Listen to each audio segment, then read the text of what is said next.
Hello and welcome to the Political Opinions podcast, where every opinion is given equal footing and political tolerance and debate are given their proper attention in a world where both are on the decline. Today's episode will cover different opinions on social media censorship. Since the suspension of the majority of Donald Trump's social media accounts following his departure from the White House, a major debate over the censorship of content by social media companies has emerged. There are, of course, supporters of this movement who argue that social media companies should do more to control the content on their websites. However, there are others who fear the consequences of these actions on the future of free speech. Today, we will unpick and compare these opinions.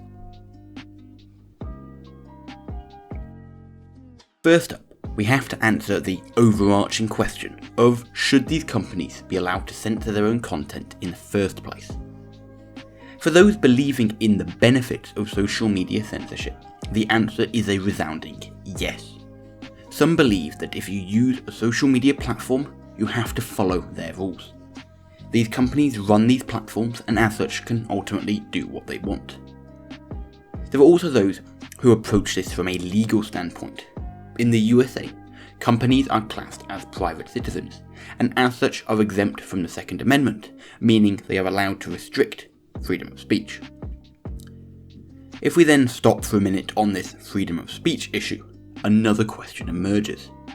What does freedom of speech actually entail? To those supporting social media censorship, there is a belief that freedom of speech should not extend to, for example, harming others, be it inciting violence or just words designed to emotionally attack someone.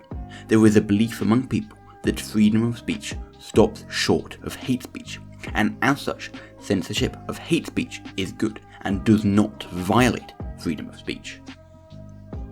This removal of hate speech is viewed almost as an exclusively positive thing by advocates of this idea. They believe that censorship will help to combat hate speech by totally removing it from the internet. Online hate speech is easy, quick, anonymous, and spreads very fast. And as such, the ability of companies to remove it from their platforms quickly is necessary to protect individuals targeted by said hate speech. And of course, the main group at risk of hate speech is any member of a minority group, be it for race, religion, sexuality, and so on. The internet and social media in particular are widely known for common occurrences of attacks on minorities that take place. These people should be allowed to use social media without the risk of being attacked, and as such, censorship is again necessary to remove the hateful content many people decide to post. On a different note then, some believe that social media censorship is necessary because it will reduce the spread of fake news by eliminating it quickly. News shared on social media spreads very quickly. Twitter especially is commonly a breeding ground for false news that spreads to many people very quickly. To combat this, the ability to effectively and efficiently remove said fake news is necessary. This has many benefits, such as reintroducing the truth in a world where to some it seems to matter less and less. All of this, therefore, has the benefit of cultivating positive ideas within society. By removing the hate speech and false news so common today, it allows the positive ideas and actions of society to become more prominent, and as such, society as a whole will be better off. And then to conclude this side, it is worth noting that supporters believe that social media companies, on the general aspect at least, only have good intentions when it comes to censorship. Their aim is merely to foster the removal of harmful and misleading content from their platforms, which to these people is always a good thing. To begin the flip side of this debate, we must come back to whether or not social media companies should be allowed to remove content in the first place. As there is, strictly speaking, no legal avenue as of yet to support this side, an argument commonly emerges that social media is too important a part of modern society to allow private censorship. For example, to say that you can simply not use a platform if you disagree with their policies is wrong, given that almost every aspect of life is dependent in some way on social media, and this will increase over time. Given how essential these platforms are, we cannot simply go around censoring everything on them. Perhaps a more pressing concern than this specifically, however, is the attack on freedom of speech. Many people follow the idea that freedom of speech is, well, the freedom to speak anything, and as long as it does not incite violence or directly cause harm to others, people will often support it. As such, there is a fear that social media companies may infringe on the freedom of speech by restricting people's ability to say what they want because it may be removed. This belief tends to come from a mistrust of social media companies. This mistrust extends to the view that what is often painted as hate speech by some is not necessarily seen as much by others. Some opinions, which are simply controversial and not necessarily hate speech, may be portrayed as such by companies with an agenda. As such, social media companies censoring content poses a risk to people with different opinions. And in particular, there is a belief that social media companies follow an inherent liberal bias. As a result of this, there is a fear that social media companies will act more in the future at least to silence non-liberal viewpoints. An example of this was the banning of the app Parler, which is mostly used by conservative groups. Many people mistrust social media companies and believe that minority views on social media will be silenced by the liberal majority which uses it.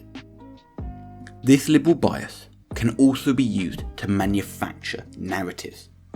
Although, for those supporting social media censorship, they believe it reduces fake news, others argue that you will instead create fake news from the opposite side, and social media companies will silence competing views, which will in turn create a narrative engineered towards a specific ideological viewpoint shared by social media companies. By suppressing all of these ideas, we are left with a lower diversity of viewpoints. If we only paint one specific viewpoint, some fear that society will be pushed towards a less diverse set of opinions. In extreme cases, this has been likened to the death of freedom of opinion, but in more general terms, there is a wider fear that social media companies are part of a bigger movement to create a society only open to certain ideas. Now, this concentration of ideas also leads to a concentration of power. If the leaders of social media companies are able to choose what is and is not shared on their platforms, then it leaves these people with an immense level of power to control social narratives and ideas. This concentration of power in unelected and unaccountable individuals poses many dangers to the futures of a liberal society open to many competing and diverse ideas. On the comparison then, firstly on the question of the right to censor content. Those supporting this view argue that social media companies do have the right to censor, be it legally, based at least in the US, or in the belief that if you use a platform, you should abide by its rules.